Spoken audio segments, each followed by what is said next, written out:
it's a travesty of justice. And so Polanski, given his background,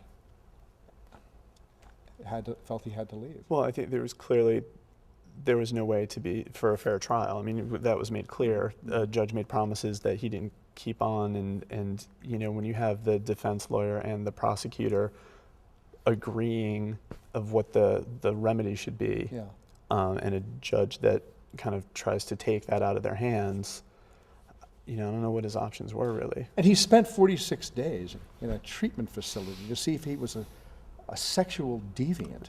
And he wasn't. And he wasn't at all. It didn't even come close to that.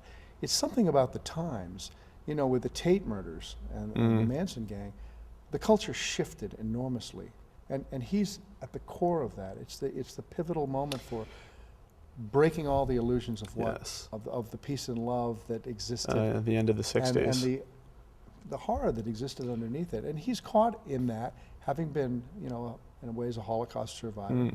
And well, he's portrayed, not necessarily by the documentary, but you get the sense, you definitely understand that the European press views Polanski as the victim.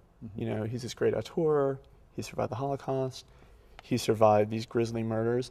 And what's fascinating is something I wasn't aware of, is that he was somewhat almost blamed in the media for the Manson killings, because the popularity of Rosemary's Baby and the satanic themes, there seemed to be this feeling, at least as portrayed in the documentary by the media, that he had something to do with this. He brought this on himself, and he's clearly devastated. Yeah, that's a fascinating piece of the movie, and that's what makes this such riveting viewing, because he's corralled by the press because he's such a brilliant filmmaker.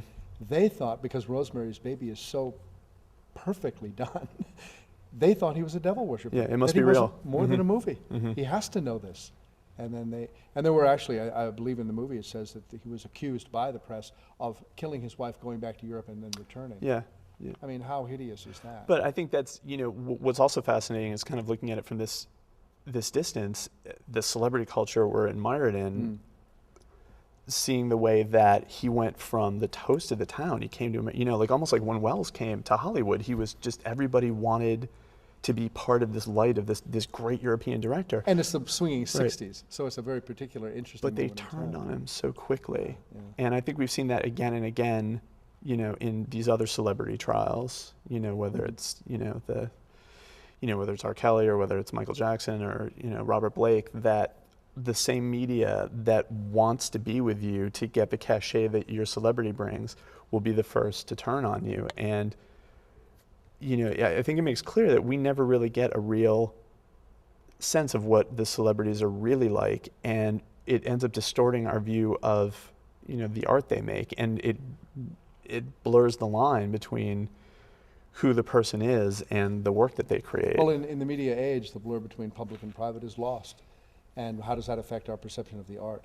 As we were talking earlier about Woody Allen. Oh, definitely. You're saying people won't go see Woody Allen movies because of his situation. Right, and it's got nothing to do with his art, or even really, maybe even understanding what the situation is between that couple, but deciding what he did was wrong and I'm not going to have anything to do with him. And that's it, that's the final judgment. And I think that's kind of, for a long time, what Polanski had to deal with in America, where he is wanted, that he had to get over.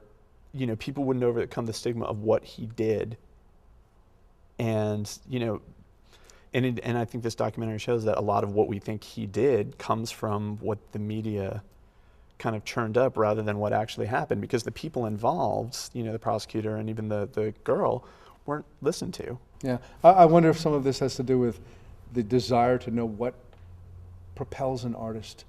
I think of a book like The Darker Side of Genius about Alfred Hitchcock, which goes into all his dark spaces to try to get at how he achieved what he had achieved. And I tell you, it shouldn't make any difference. And with Polanski, these are some of the darkest movies, and really embrace a lot of the things that he had to go through, the tenet of paranoia and the closeted fear. It's all over this case, things like that. And even The Pianist, so beautifully shot and close up. And, right. Yeah. But I mean, in America, it took until that movie came out for there even to be kind of a re-examination. I think it's in a way like all of his work was sort of kind of, oh, he's a pedophile. We're not going to have anything to do with that. But then you look at Europe that was able to separate, the actions from the man, and he's gotten a lot more. He's been, more welcomed in Europe. Well, he was given the Letter de Beaux-Arts Yeah. in France with his sash and he's 74 years old. This is amazing, and he looks so youthful and full of so much spirit. Right. And putting on his glasses and giving his speech before the great artists of Paris. It's really quite a contrast between the way he's perceived here and the way he's perceived there. Definitely. And not to make judgments, but it's the movie opens up a lot of wonderful, wonderful discussion. It about really art does. And life and public and private and media and so forth. Yeah. Well, I hope people go see it. I do. It's fascinating. I was sitting with watching it and they go, oh, is this going to be about Polanski and that girl again? Well, the girl speaks in the movie. And that's an amazing moment because she's saying, come on, could we please be done with this? And that's another part of it. Makes it worth seeing, and it is riveting. I would have as soon just walked away from it the next day. But you can't stop it once it starts. I mean, I just like went in my room pretty much and just turned it off. In a sense, that girl is still being victimized by she's known as that girl, and she's not allowed to. Words, right. that's what she says. Exactly. And so hopefully this documentary will sort of go to ways to, restoring somewhat Polanski's name in America. As you see it, you really think, wow, this is a movie that needed to be made. Definitely. Yeah, that's very well done. Well, thanks a lot, Brian. Thank you. Appreciate it. And we'll see you at the Coolidge.